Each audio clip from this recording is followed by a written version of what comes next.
We have the situation in the Reykjanes Peninsula of Iceland that the Svartsengi volcanic system is continuing to accumulate magma under it, but no tremors or major tremors under it is visible. In this earthquake model that I've shown, the magnitude of the earthquakes are shown by the circles. And what we see is that in the Krýsuvík volcanic system, under the clear forward, is actually rising of the earthquake to the depth of the 5 kilometer, from the 9 kilometer up to there. And that means the earthquakes are opening up the way for the magma from the reservoir, which is the mantle, rise to where is practically like a tap in that 5 kilometer depth, and then eventually erupt, because the extension in that area is leading from one volcanic system, one fault graben system, to the next one. The only difference probably is the location between them, and the weakness and stress level.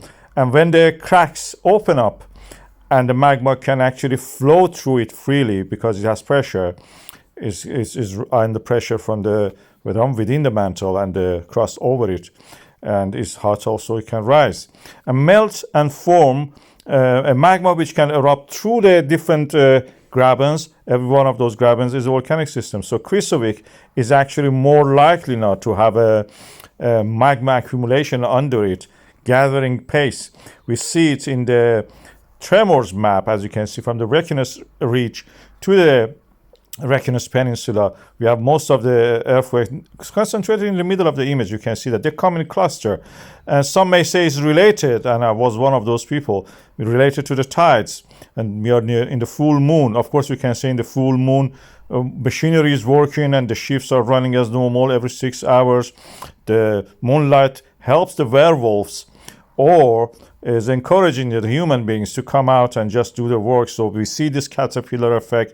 This is the first time I described it many months ago, and now you can see that again is happening. We are near the full moon. You may say the workers are out because it's full moon, they have enough light, or it's a good weather. Now we had a period of storms. They were not active like what was in the center of this diagram. Now they're active again every 6 hours, shift of 12 hours. So they come for toilet, for eating. Every 6 hours they turn off the machinery or change a shift and then go. Earthquakes and the possibility of the eruption in these areas are well known.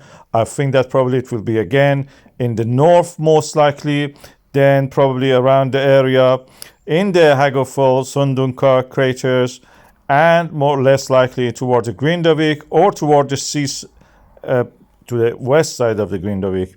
I have already suggested to build a wall, defensive wall, to retain the lava, and I'm happy that it has been listened to. They have built a wall there, my colleagues there.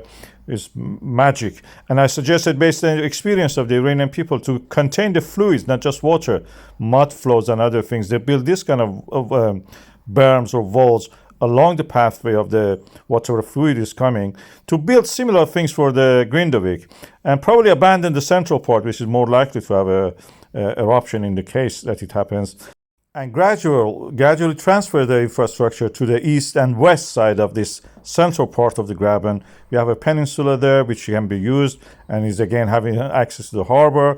And we can do the same for the Krýsuvík volcanic system, which reaches probably the Reykjavik. I will have a separate video about that.